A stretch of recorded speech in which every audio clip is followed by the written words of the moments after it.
Okay, this picture was taken in the early 70s.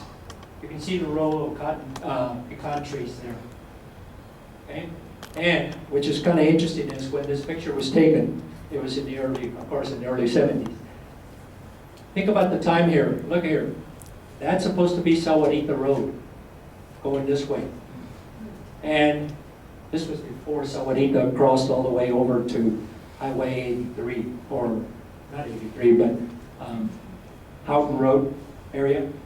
And look how well the airstrip shows up that used to be here.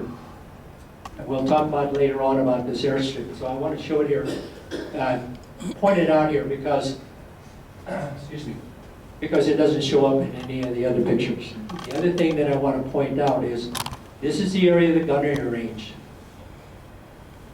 This road right here is the old Nogales Highway. Right up here where the F is where Santa Cruz, I'm sorry, San Martin de Porres Catholic Church is right now. At one time, Farmers Investment Company and the company before Farmers Investment bought the property had a feedlot right here in this area. So the Nogales Highway comes right down through here, goes all the way here, and down here a little bit further, then it would split up and take you to Helvetia, and if not, it continues on behind the gravel pit that you see along the Nogales Highway before you head towards Continental. You see one on, as you go into Continental, you see one on the left-hand side, the big gravel pit. They have a berm now that you can't see the gravel pit from the road anymore. But that's where we are. Now, the Gunnery Range itself is right there. This is the area where the guns were set up. And this is the road that took you to the Gunnery Range from Sahuarita or the old Nogales Highway, and at the same time coming from Sahuarita Road. Walden Grove High School would sit right here about where the T is. Okay? There's a road that gets you down here. And as you go down the Sahuarita Road going east, the way to do it, get a indication as to where this area is, then if you follow the road to Walden Grove High School, you look over here to the left, you can see this particular area in here, this particular area in here in line, and you can see where the Gunnery Range is. So where the pecan fields end, this is where the Gunnery Range is. Okay? As I said, to get to the area or understand the story of the Gunnery Range, we have to do a little history on the Davis-Monthan Air Force Base.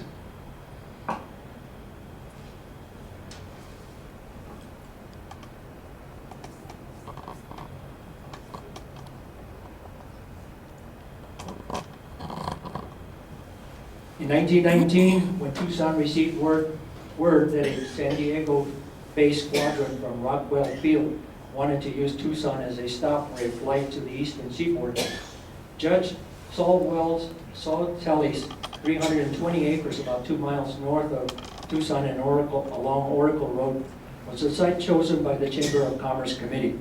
The land was leveled in 2 days to establish the first aviation field. With praise and encouragement from those who stopped in the city of Tucson, Tucson made an offer to the government to equip the field as soon as the aerial traffic over the southern route would warrant it. In July of 1919, Mayor Parker was advised that the government had selected Tucson as one of the 38 cities in the country where official government flying fields would be maintained. The city was asked to supply a field while the government agreed to equip and maintain the hangar and other facilities. These are the airplanes that flew or common to be seen back in 1910. And this is the area where the, okay, I'm getting ahead of myself. Size and cost prohibit the Sotelo airfield from meeting the government's airfield requirements. But 82 1/4 acres track 2 miles south of the city, was selected by a representative of the Department of Military Aeronautics. The Chamber of Commerce purchased it from Levi Manning and immediately leased it to the government. One of the things that I have an interest in is I didn't realize that Mr. Manning would own land that far north of what I used to know was his property, that he went all the way to what is now Irvington Road. Mr. Manning is the one that owned the Canoa Ranch for many years. He was a cattleman, a rancher in this particular area, and part of his family used to live in what the west part and north part of downtown Tucson, just before you get to St. Mary's Road. Right close to downtown is the Manning House, and it was sold to the city, I believe, back in the good old days, back in the 50s, and it's used as a wedding site and all kinds of different activities.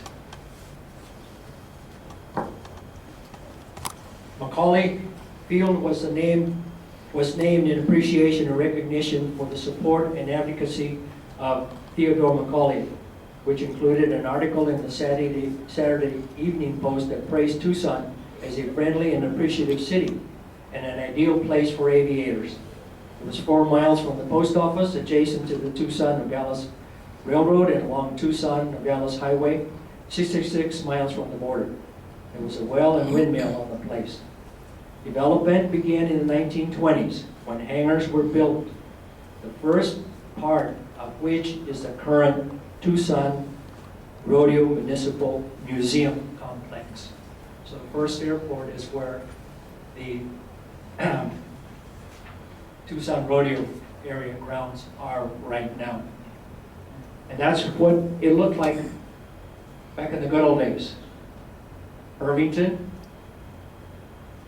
South 6, or the Nogales Highway. I can't make out what that would have been, unless it's the, of course the picture was taken, I guess, back in the 1933s, 1936. And you suppose that's a rodeo ground? I mean, Because they're having their 100 this year. okay. Yeah, okay, sounds good. I'm glad that somebody knows about that. I can't make it out. Growth in the field of aviation exploded, increasing the number of much larger, faster aircraft needing a place to land. By 1925, Macaulay Field, then called Tucson Municipal Flying Field, was too small. So the city negotiated a purchase of the section of land north of the Southern Pacific Railroad tracks on South Alvernon. Colonel Charles Lindbergh dedicated the new Davis-Monthan field during a ceremony on September 23, 1927, in front of a crowd of almost 30,000 people, more than 20% of the state's population. The new Davis-Monthan field was named in honor of Lieutenants Samuel Davis, Jr. and Oscar Monthan, Tucsonans, and World War I era pilots who died in separate military aircraft accidents after World War I. Tucson had become the home of the largest municipality-owned airport in the country. This project was a continuation of the partnership between the city and the military. Boundary lights were added to attract regular stops from the giant 14-passenger planes of Standard Airlines. Air towers and operation buildings increased the appeal, and soon Tucson became a scheduled stop for the airmail service. The military provided most of the necessary services, including fire, police, maintenance, and a refueling station, while the city continued providing property on what they needed to build on. There's the Spirit of St. Louis, Charles Lindbergh's plane.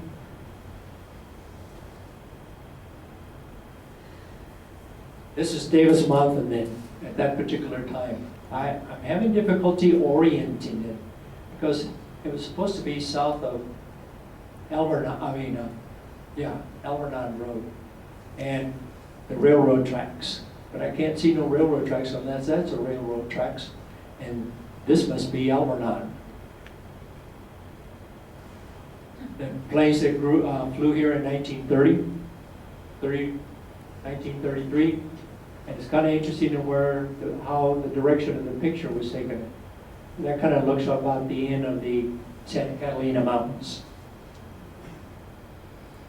Anybody have any other thoughts about what mountains those would be in the background?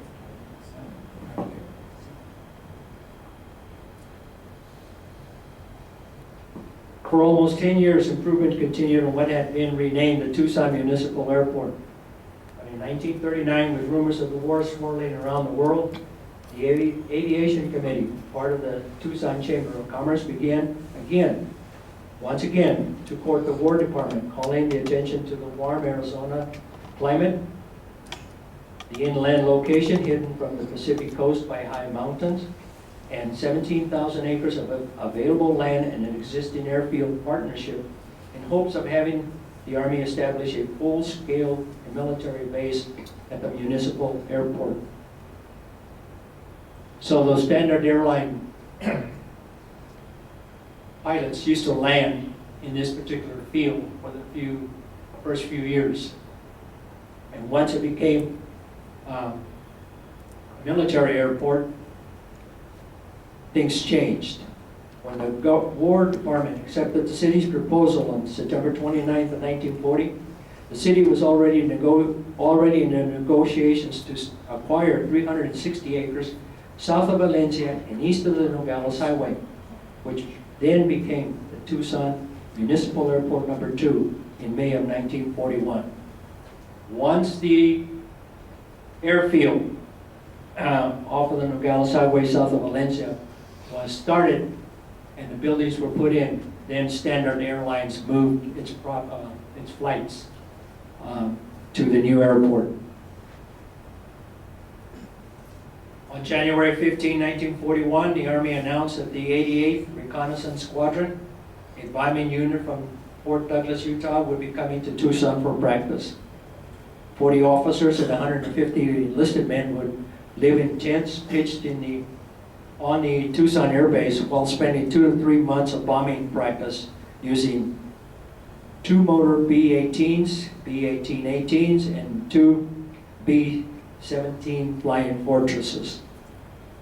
It's kind of interesting that these enlisted men lived in the tents during the January and February or coldest months of the year. And coming from Utah, they must have been used to the cold weather anyway. On January 24th, 1941, the Daily Star, Arizona Daily Star, said, bombing practice will begin Monday on a bombing range laid out east of Sahuarita. Bombs will be duds, but the public is asked to refrain from going near the targets. Targets will be patrolled constantly while the air squadron is here, and no one will be allowed to enter the areas in which they are located. This clearly acknowledges the existence of at least a small area being used near Sahuarita for bombing. On February, the Arizona Daily Star reported 3 additional bombing ranges will be needed when the first bombing wing comes to Tucson, comes here about May 1st. One such bombing range located east of Sahuarita is now being used by the 88th Reconnaissance Squadron here from Douglas, Utah, Fort Douglas, Utah, for bombing practice. B-18 bombers. Look at the front of them. I want to ask a question a little bit later about the front of them. I wish we had a picture of the back part of them because I have a question about it. Davis-Monthan Air Force Base looking from the west back in 1941. Quite a few buildings had been put in there within the first 10, 15 years of existence. On March 4th, the city authorized the expenditure of $3,500 to acquire a lease on 6 sections south of the city, east of Sahuarita, for use as a bombing target range. It was assumed this was to expand the current site that had been in use since January. Many groups came to train at Davis-Monthan before the facility. The battery may be going up, I'll tell you. The battery may go down now? Yes, use your teacher voice. I'll get You it sure right it now. wasn't me? No. Okay. Many recruits came to train at Davis-Monthan before the facilities, barracks, and hangars were completed. But on April 30th, 1941, under the direction of Commanding Officer Lieutenant Albrook, Sr., the 1st U.S. Army Air Corps units were officially assigned to the base. These included the 1st Bombardment Wing, the 41st Bombardment Group, and the 31st Air Base Group. Now, She's coming. what's that? She's coming. So, okay, battery's dead? I guess so am I. No, go ahead. All I can say is, here on this particular picture, is an airplane probably dropped a bomb in the bombing range and is then leveling off into the sky. Oscar, that's one of the drones. That's a drone? Yeah. And that's the artillery at the gunnery. Interesting. I assumed that it was probably a plane, the way it's in the size of it. No, they're pretty big. Okay. This particular picture, I know those are drones, but look at the gun. That's a candy. I'm assuming they were 50 caliber guns with big bullets.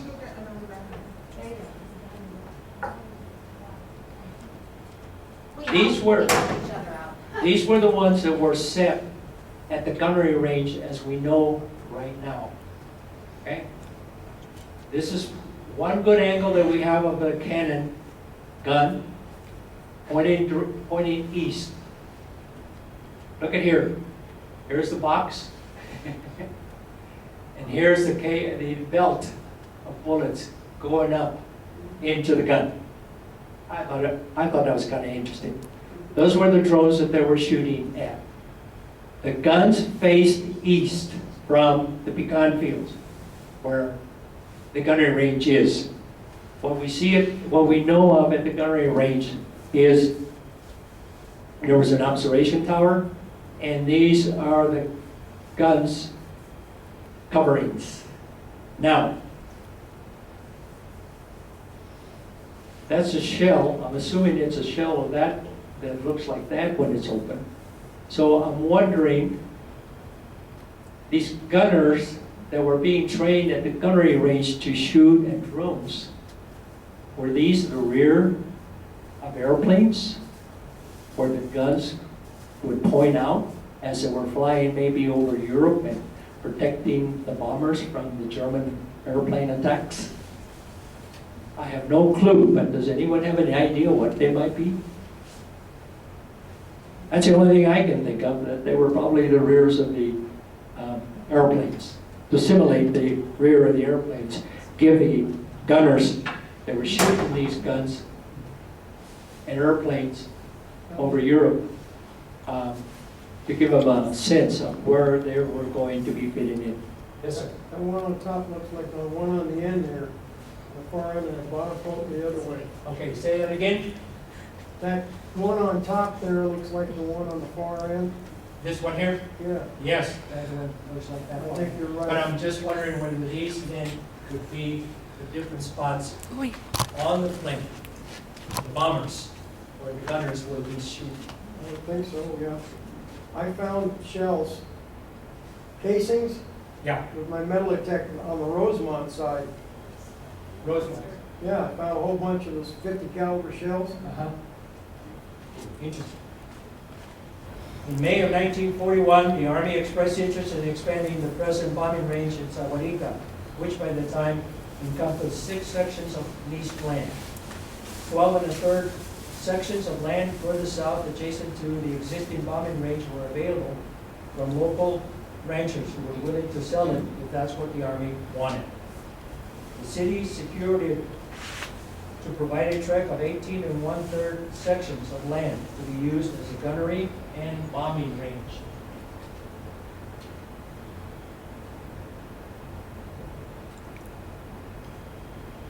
I'm assuming these are circles of targets set out in the bombing range for the gunners, for the bombers to know where they were hitting or what their target was. This is a picture of the landing strip, and The Sahuarita Road would cross probably about right here, heading east, across the airstrip. Good shot of the B-24 Liberator, one of the bigger planes that were used in World War II.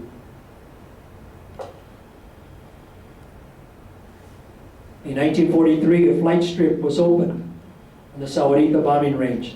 The facility was closed briefly at the end of World War II, but around 1950 it was reopened under the name of the Sahuarita Air Force Range and used throughout the Korean War and beyond, serving as a target for long-distance bombing runs, many of which originated in Texas and in California.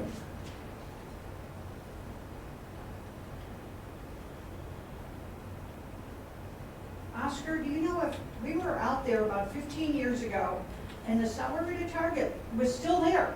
Yes. And looked like this is still there today? Yes. Yes. Okay. Okay. I was wondering with the building of the high school and everything, if maybe they had Destroyed it. destroyed it, Yeah. yeah.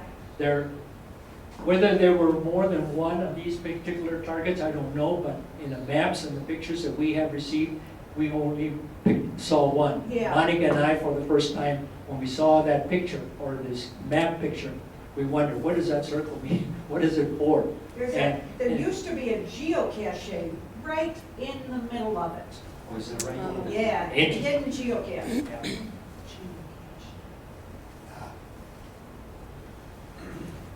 Did they leave the dummy bombs there, or they take them out? Between April of 1942 and March of 1943, four other small bombing ranges were opened. Palo Alto number 9 is the location. Its location is Duval Mine and Continental Roads, and it's buried under the mines dumps. Palo Alto number 4, 17 miles south of 3 Points on rangeland owned by the state of Arizona. Palo Alto number 5 is grass-covered ranch lands with small trees and desert vegetation, 9 miles north of Arivaca. And the last one was Palo Alto number 6, which is in the Tubac area, and it's rangeland owned by the state of Arizona. By December of 1947, Palo Alto's practice bombing range were determined unnecessary, and by 1948 they were categorized as surplus and returned to the original owners.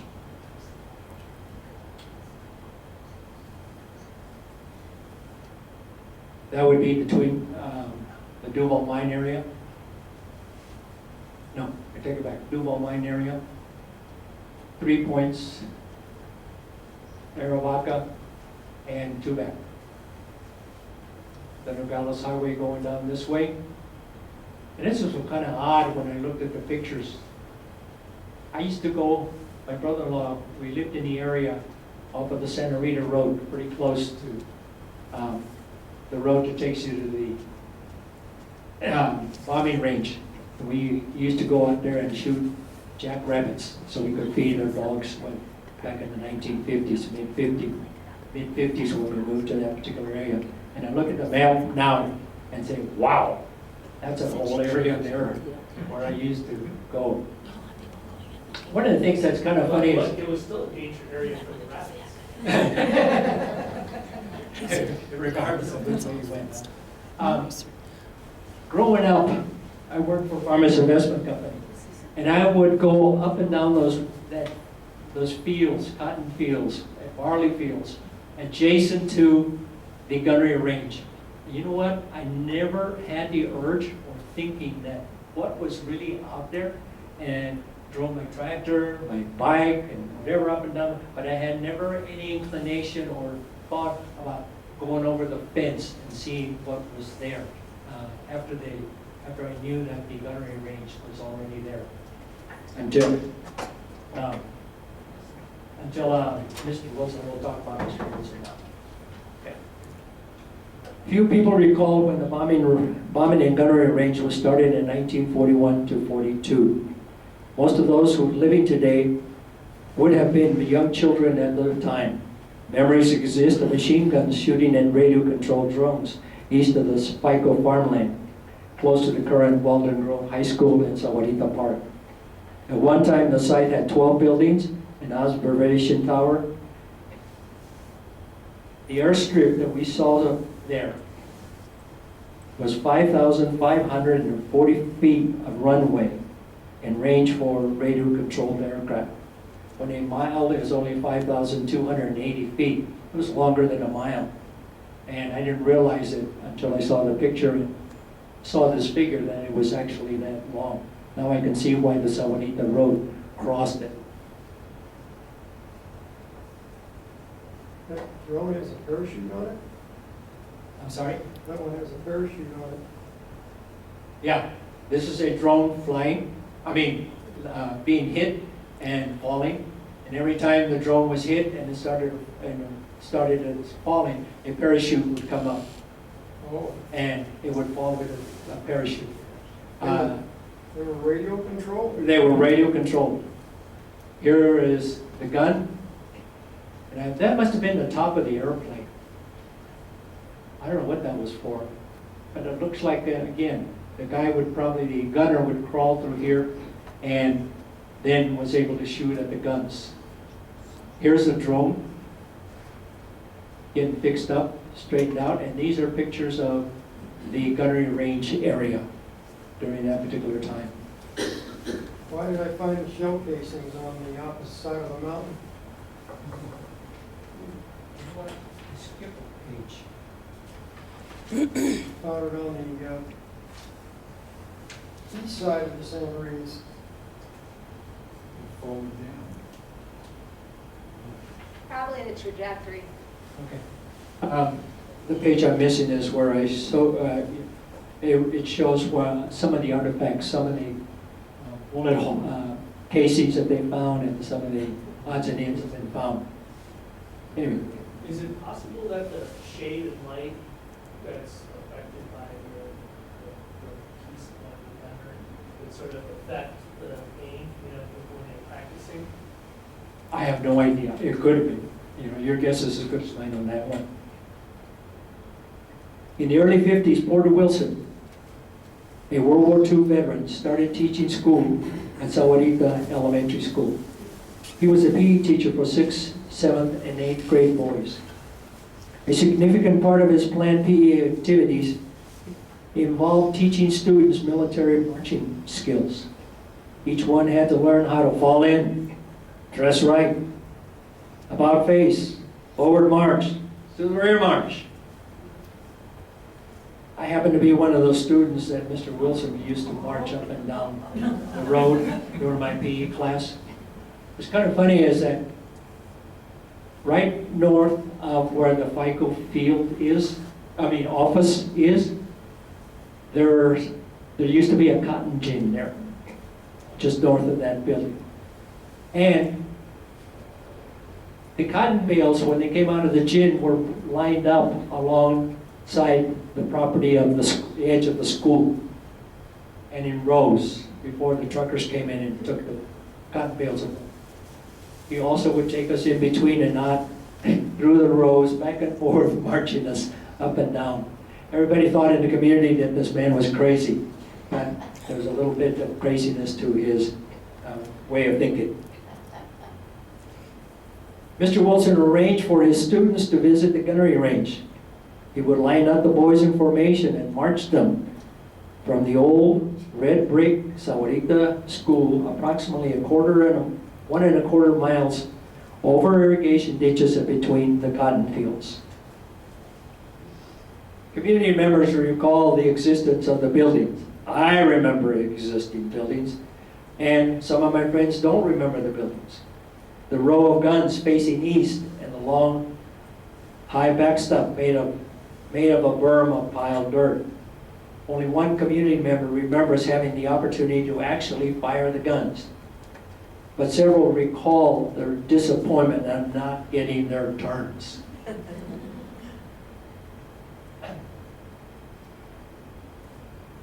You can see the parachute. This is the size of the drone. They weren't very big, when you think about the size of the person there. And here's the wingspan of it. It must have been about, 12 feet long across. This is where they get picked up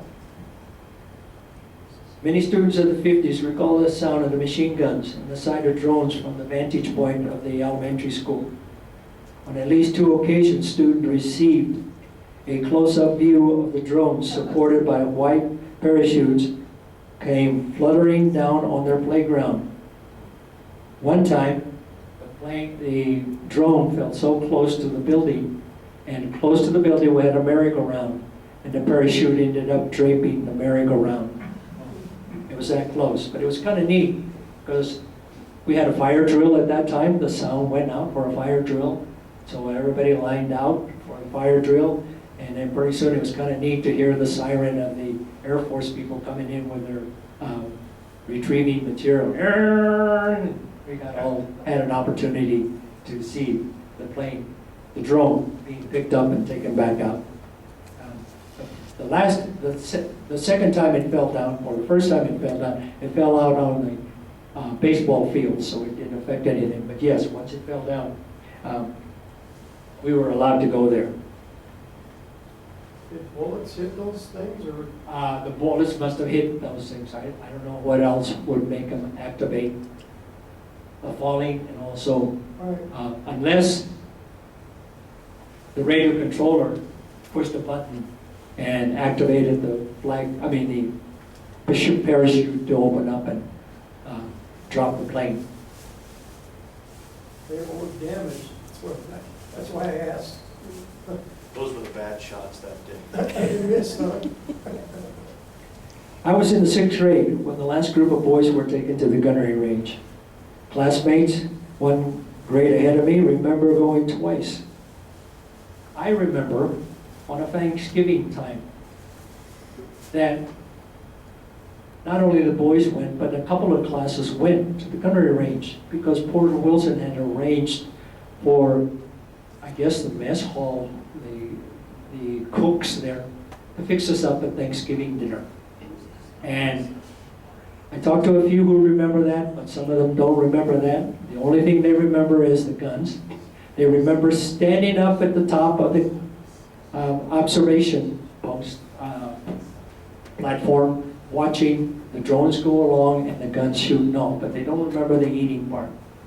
To me, the eating part is what clicked in my mind and always has stuck to my mind, because up to that particular point,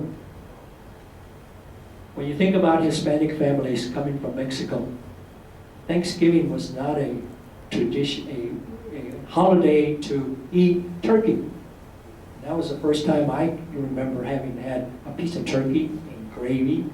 It wasn't in my list of eating things that my sister, I was raised by a sister, older sister, that she would cook for us. And dressing and some red stuff called cranberry sauce that you have. Oh wow, what's all this crazy stuff? It wasn't until we moved to the new elementary school, which is right next to the freeway, that we had a cafeteria, and then we started eating and learning more about all the different kinds of food that you could eventually eat that we were not, as kids growing up, used to eating.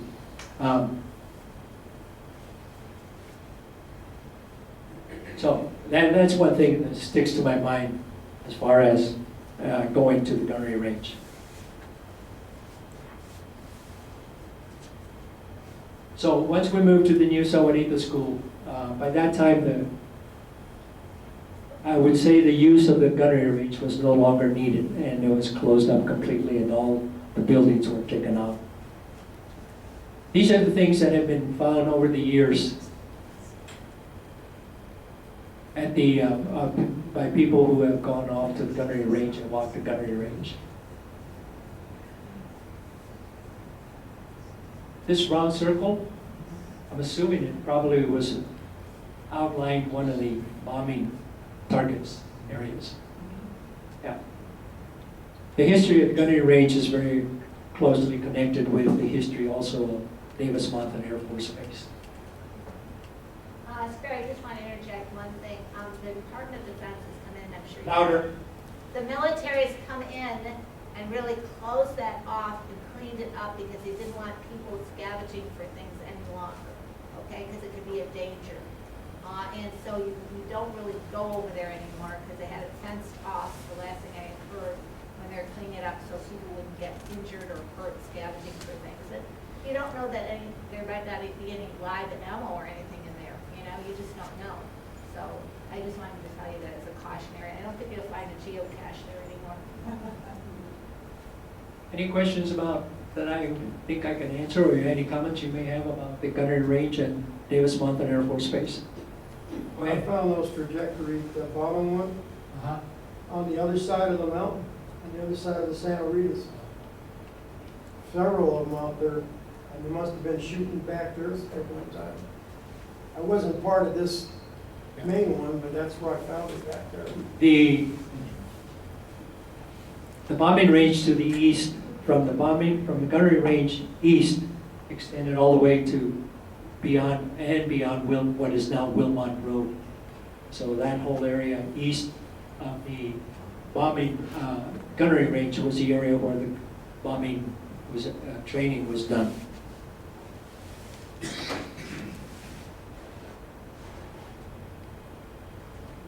Camp Continental.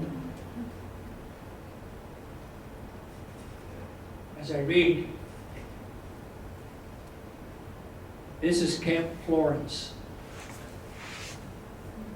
If you know where Florence, Arizona is, it's southeast of Phoenix and kind of north and east of Casa Grande area, back over there in the corner. On November 14th, 1944, a large dusty convoy of well-worn Army vehicles headed south on the long stretched up road between Florence and Sahuarita, Arizona.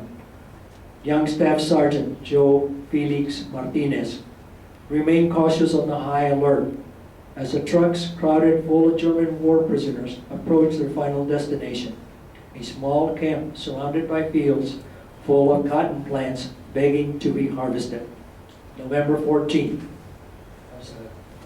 That's really the time when cotton is open, the cotton balls have opened and they're ready to be picked. With the cotton gins of Sahuarita behind them, they continued south, and Martinez had a clear view of Elephant Head. How many of you are familiar with Elephant Head? All right. And it's really noticeable when you're on I-10 and you're heading east and you look to the south and see the formation of Elephant Head off of the Sahuarita Mountains. It's really noticeable there. There's a treasure vault up there. I'm sorry? There's a treasure vault and there's markings on that mountain. All right. He knew their destination on the James B. Bull Ranch farm, west of the Nogales Highway and the South Pacific Railroad tracks, would not take him as far as the small community known as Continental. So, it was well short of his old stomping grounds, but he was ready to have his assignment completed and felt a sense of contentment at being so close to home. The past 3 years had not been easy for Joe Martinez, who in January of 1942 enlisted in the Army after having spent his childhood on rural desert ranches in southern Arizona.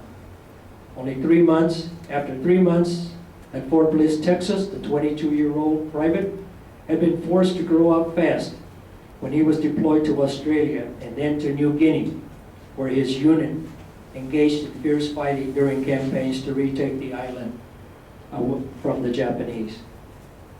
2.5 years later, in 1944, injuries to his leg and head, combined with a severe case of malaria, found this battle-scarred young man being transported out of the Pacific Theater and on a plane bound to the United States, where he spent time in hospitals in New Mexico and California before regaining the strength to return to duty. Staff Sergeant Martinez, a truck driver, was assigned to the 1982nd Service Command Unit at Camp Florence, one of the two largest Arizona work camps for enemy soldiers captured in the battlefield, and the other being Camp Papago Park, where he later, on September 18, 1945, with the title of military policeman, signed his separation papers to be honorably discharged. Honorably. Honorably. Yeah. Discharged. In 1944, the farms of the Santa Cruz Valley, including those in Sahuarita and Continental, were struggling. Cotton crops had matured and desperately needed harvesting, while most of the pickers who seasonally migrated through the valley were overseas fighting in the war. James Bull and Fred Jones, in cooperation with the Pima County agricultural agent, George E. Blackledge, had petitioned the prisoner of war program to request a branch camp to allow them to bring desperately needed workers to the area. Bull offered an old farm workers housing site for use, and the use of skilled prisoner labor. Renovations and improvements were expedited to quickly bring the facility up to the standards required by the government. That gentleman that's sitting there in a truck, in an old car, how many remember those old cars? His name is Warren Martin. He worked for Bull Ranch at that particular time. And these two tanks are water tanks, and it's on the grounds of the old prisoner of war camp. After the prisoners were sent back to Germany, Bull then authorizes workers to go in and take over the place for housing. Mr. Martin ended up living in the quarters, the headquarters building. They had to transfer it into bedrooms, kitchens, and bathrooms to make it livable. And his other farm workers, mostly native, indigenous workers from cells, or Indians from cells, would live in the, eventually would end up in the barracks that were on the there on the grounds.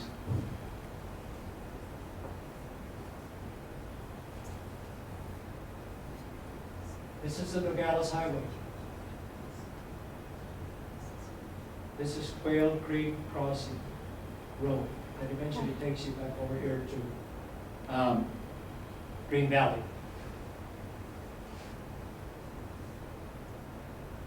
Here is the camp. Of all the years that when I was growing up on the FICO farms, Farmers Investment Company farms in Sahuarita and Continental, I would travel up and down the Nogales Highway. And I remember there being a Pima County maintenance yard along this particular section of the Nogales Highway. And when Monica sent me all these pictures of 1946, I thought that I was seeing the Pima County maintenance yard, where they kept the bulldozer, they kept the grader trucks, and so forth. But it was actually turned out to be the Continental camp, prisoner of war camp. This is all now pecan trees. This land, this section in here is bare. There's nothing there except that it is lined out to this point, from here to this point, by that white fence. Okay? And the marker that we set here, February the 12th, is right along the road there, next to the, on the property of the park. What's the marker? What is the marker? Yeah, what does it say on it? What's it look like? Marker informative. The marker tells us a little bit about the history of the camp. Okay. It shows us that picture there. It shows us another picture of the campground, and it will show you this map. But it will tell you the story, a little bit about the camp, and about the fact of Joe being there, being a sergeant assigned to it, and a bit of the description of what the camp. So it's right at the park there on the northwest corner. Right. Yeah. Yeah. It actually overlooks where the camp was. So if you go right into the park, it's facing directly over the land where the camp was. Nice. Check it out. Very little is known about the camp layout, and less than a handful of photos are known to exist. In her life story, James Bull's daughter, Gladys Bull Klinenberg, said the camp consisted of barrack-style buildings to house the prisoners and was surrounded by a 10-foot tall barbed wire fence with 4 20-foot tall towers, one on each corner, surrounded by a second 10-high barbed wire fence. In May of 1945, it was estimated that 425,871 POWs were held in the U.S. 371,683 were Germans, 50,273 Italians, and 3,915 Japanese. Though different prisoners were rotated in and out of what became known as Camp Continental, records indicate that the highest population was approximately 280 German workers present during the height of the fall cotton harvest. During the spring and summer months, when a variety of vegetable, potatoes, and lettuce were grown, the camp population was much smaller. But careful planning made it possible to stay open year-round. This was a big surprise for me. The fact that potatoes, lettuce, and vegetables were grown during the war. I thought it was all cotton that was grown during that particular time. We moved to Sahuarita back in 1950. We lived on Leamore Ranch, which is north of Pima Mine Road and along the Nogales Highway. And all I ever saw was alfalfa, corn, sweet corn, field corn, barley, sugar cane, all this stuff for the cows to be fed with, except, and the other main crop, of course, was cotton.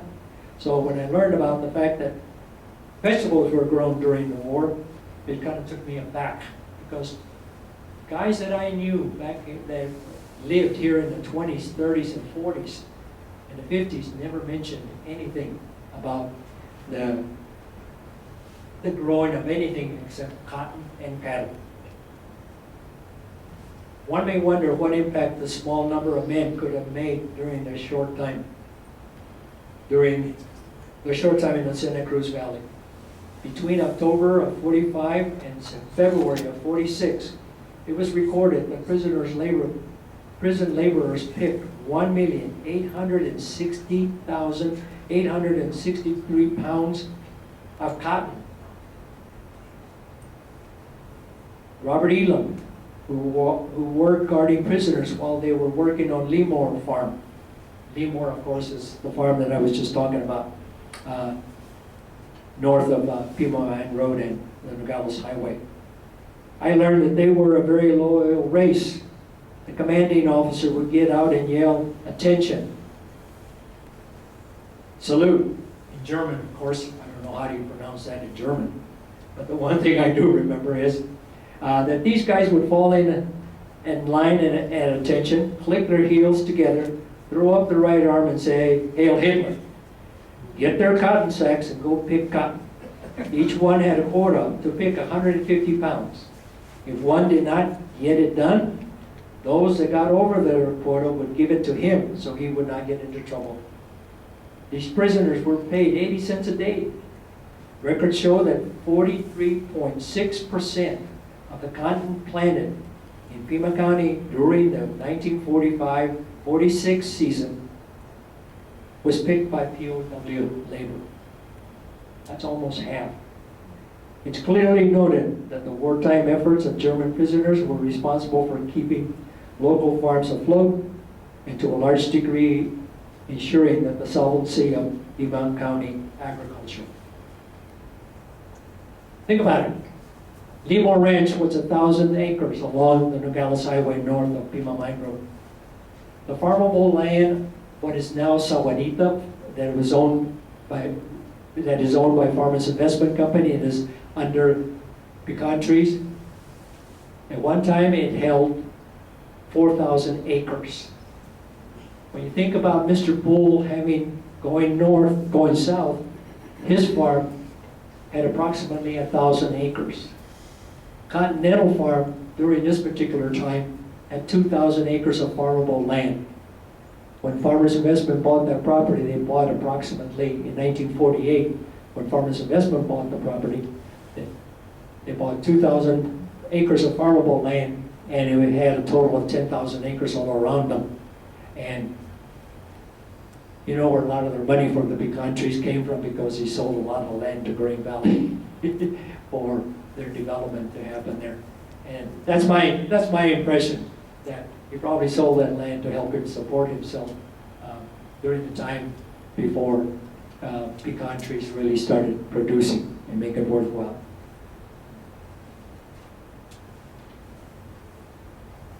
Excuse me, I was just wondering, you know, it was the Continental Road named after the camp, or the camp named after the road?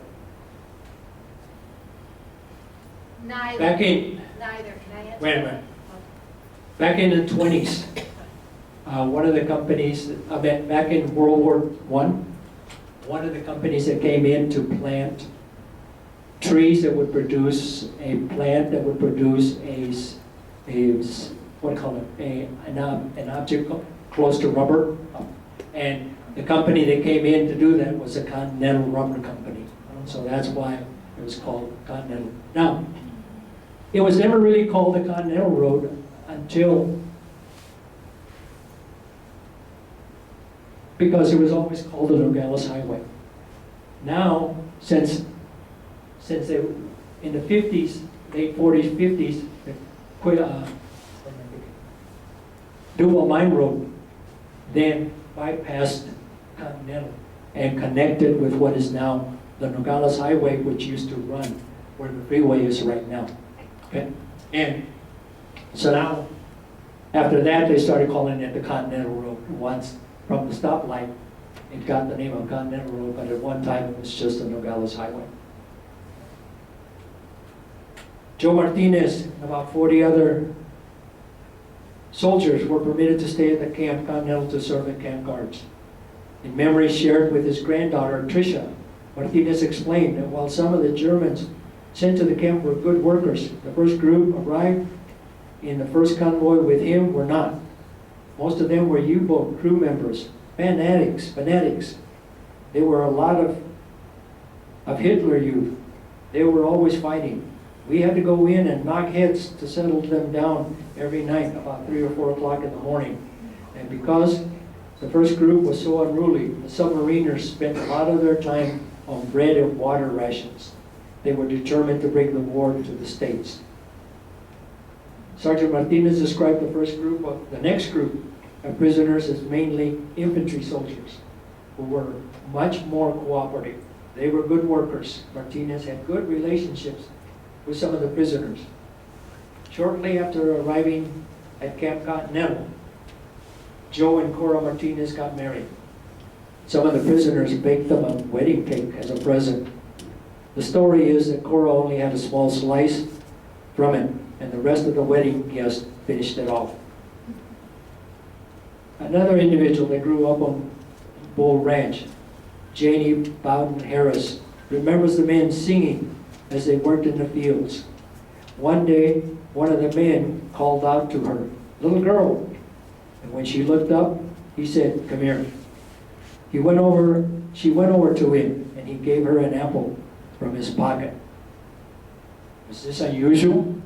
Probably not, because many of the kids were out there picking cotton with their parents.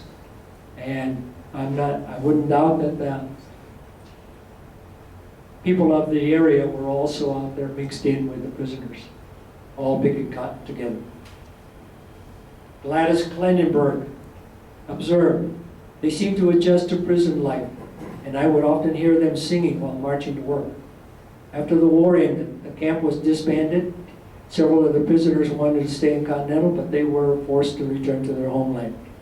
Many years later, however, a few of them did return to live in the area. The POW camp was closed in 1946 when all the prisoners returned to their country of origin. Remember, the war had already ended a year before.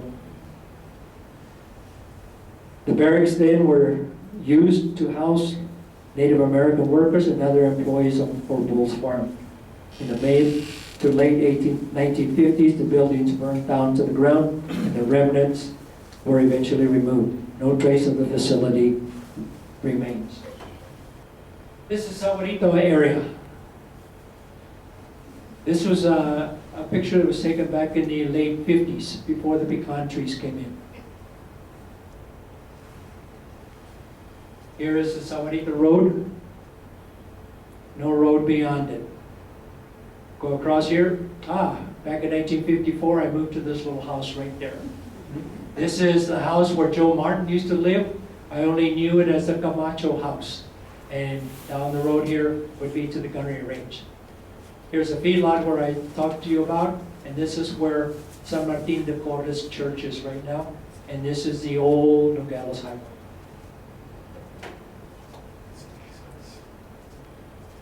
That's a picture of Limor Ranch. These are probably two individuals that worked on the farm. They helped clear the land back in the 40s, and nothing was planted there right there.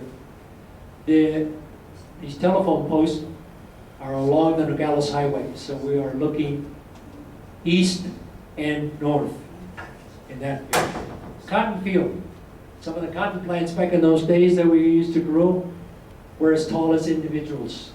And they were, when the leaves would fall down, and then you could then see all the white cotton hanging on the little branches. And a friend of mine would call that, "Let's go, Oscar. We're going to go get some white lilies in our bags." White lilies. And never heard that term being used for cotton. White lilies.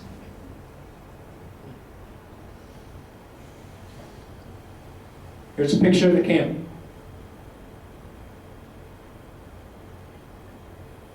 Water tanks. This is the house that Mr. Martin lived in. That was probably the height of one of the, I would say, the guard towers. The barracks were back here. In the summertime, one summer that the prisoners were here, they probably went out and cut a lot of mesquite wood, piled it there, because they knew they were going to spend another winter here, and they probably prepared themselves for the winter. All this is Bull's Ranch.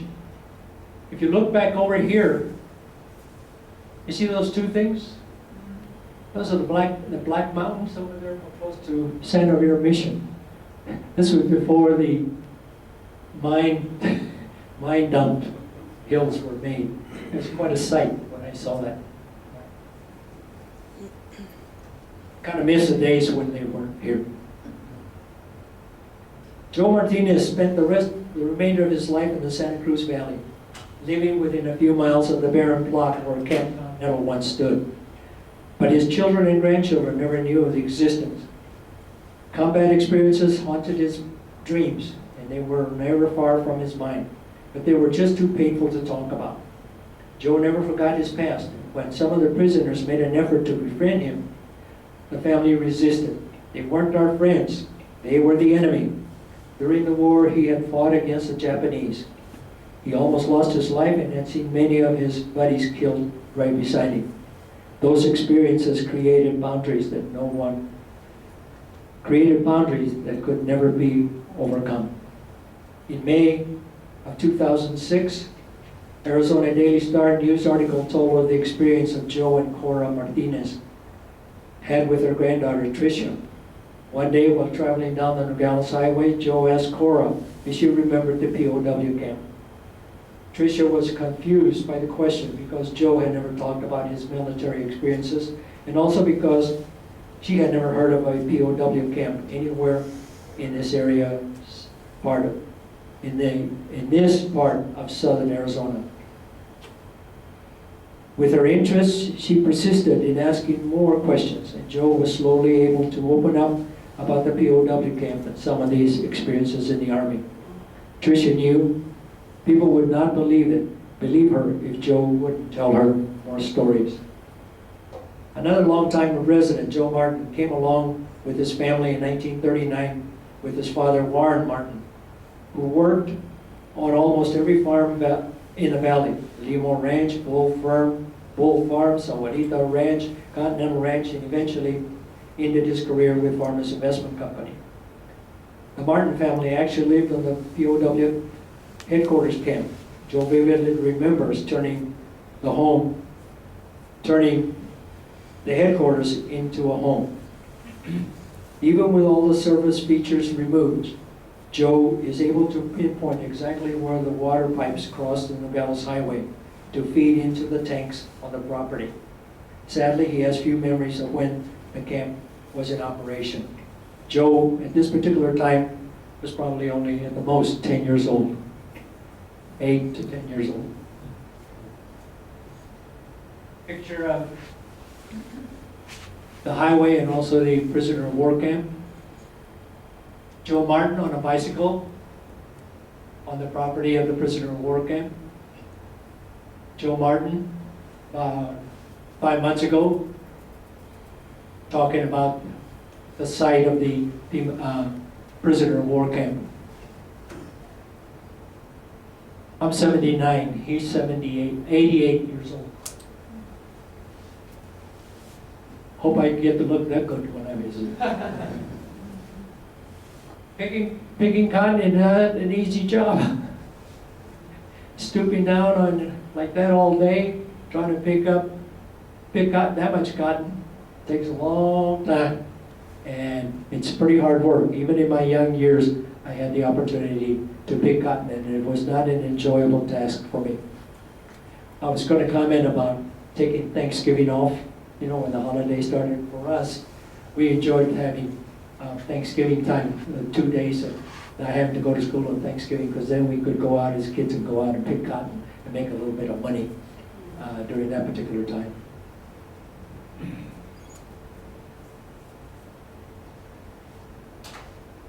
Joe Martin remembered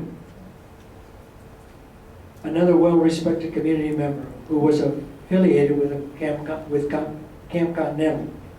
Rachel Davis and her husband came to the Santa Cruz Valley from Oklahoma in the early years while living on Bull's Ranch. Rachel was a cook at the POW camp, but it was not known if she worked for the U.S. soldiers who were guarding the facility or if she worked in the mess hall preparing food for prisoners. Eventually, the family moved to Sahuarita, where Rachel worked as a postmistress. She spent many years in the small post office inside the Oro Verde store and also the new red brick building after it was constructed next door. So the red building that you see going east of the the Sahuarita Road on the right-hand side was the first permanent building for the Sahuarita post office. Rachel knew I was in the Army, and I clearly remember going to the post office, and there was some mail for me. I remember opening up the package, and it contained some of the certificates and service awards that had been mailed to me while I was at Fort Wiley, Kansas. So I showed those to Rachel. And one would think that such a conversation would have provoked or motivated her to speak about the personal experiences and that she had had. And it still surprises me to this day that she nor her children never mentioned the old camp. We are left to wonder what was involved in the day-to-day operations.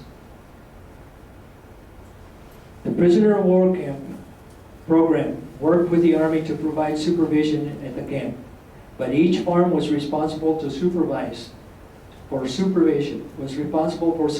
during the workday. How many prisoners worked on a field at one time? How many individuals were needed to supervise? How long were their work days? There are so many unanswered questions in the Santa Cruz Valley residents living today that know very little about this part of our local history, because unfortunately, much of the story has been lost in the passing of generations who experienced it. Joe Martinez wasn't the only one who never spoke about Camp Continental.